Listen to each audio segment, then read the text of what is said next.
Last month election మా అందరి మీద కూడా బాగా మాట్లాడడం జరుగుతుంది. మంత్రి గారి వేదిక సంబంధించి మన కుమరవరం వచ్చినప్పుడు రైతు బంధు పడలేదు అడుగుతున్నారంటే అడిగిన వాళ్ళని చెప్పుతో కొట్టాలని చెప్పి మంత్రి గారు అనడం జరిగింది. అదంతా కూడా సోషల్ మీడియాలో అందరూ తెలిసి వైరల్ అయింది. మరి అలాంటి అనడము తగదు కాదు. ఎందుకంటే రైతు బంధు అనేది దాదాపు టీఆర్ఎస్ ప్రభుత్వం ఉన్నప్పుడు 9 దఫాలుగా 9 విడతల్లో రైతు బంధు ఇవ్వడం జరిగింది.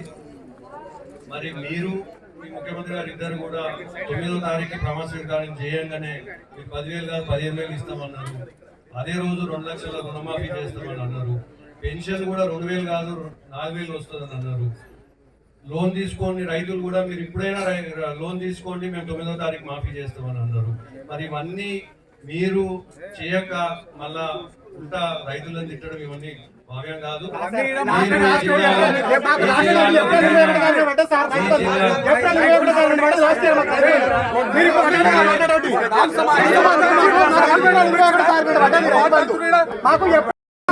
ప్రభుత్వాన్ని అనొద్దు కదా, మీరు చెప్తారు కూడా అనొద్దు కదా. రైతు బంధాన్ని మీరు అనొద్దు. రైతు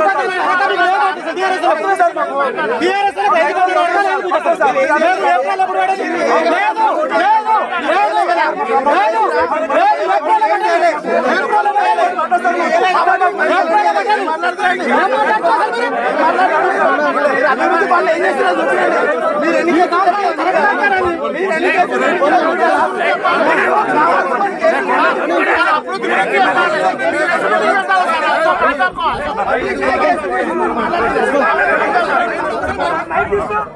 రైతు బంధు ఇచ్చింది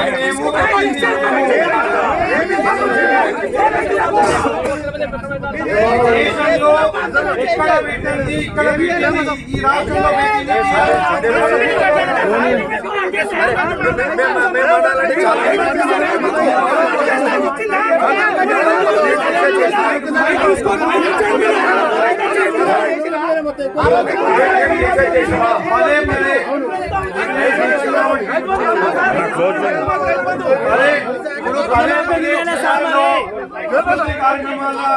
ఓపెనింగ్ కార్యక్రమాలు అయితే జరుగుతున్నారో మీరందరూ గుర్తుపెట్టుకోవాల్సిన అవసరం ఏంటంటే ఇవన్నీ శంకుస్థాపనలు టీఆర్ఎస్ ప్రభుత్వం ఉన్నాయి.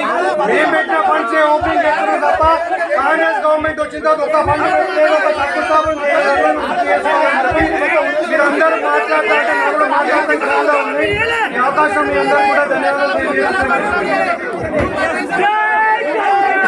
కేసీఆర్ ని అలా పార్టీని మూసిగా పాతి పెట్టి మురికి కుంపలు వేసి పడేస్తే ఆయన ఖాళీ గోడి సరిపోడంట. ముఖ్యమంత్రి అనే పదవికి ముఖ్యమంత్రి అనే వారికి ఎవరు ఆ కుర్చీలో ఉన్న గౌరవం ఇవ్వాలి. కేటీఆర్కి ఎంత అహంకారం అంటే ముఖ్యమంత్రి పట్టుకొని ఖాళీ గోడి అంటాడా? నేను ఒకటే చెప్తున్నా, కేటీఆర్ మిస్టర్ బచ్చాగారివి రేవంత్ రెడ్డి ఏది కోటి కూడా పనికిరావు. మీ అయ్యే ఎమ్మెల్యే అయితే ఆ పేరు పెట్టి అమెరికా నుంచి వచ్చి 80 ఓట్లతో ఎమ్మెల్యే గెలిచినాం. మా నాయన ఎమ్మెల్యే కాదు, రేవంత్ రెడ్డి ఆయన ఎమ్మెల్యే కాదు.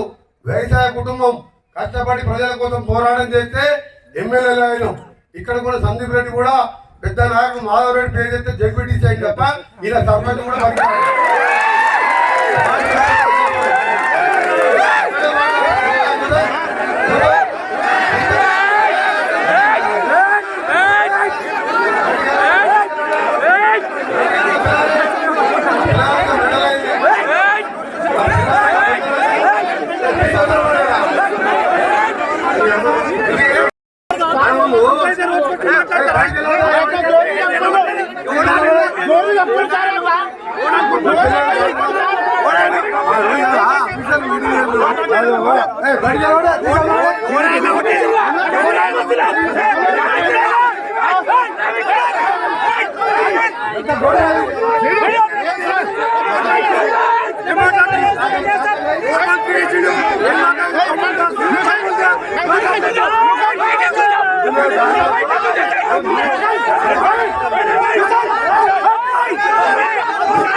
Go back!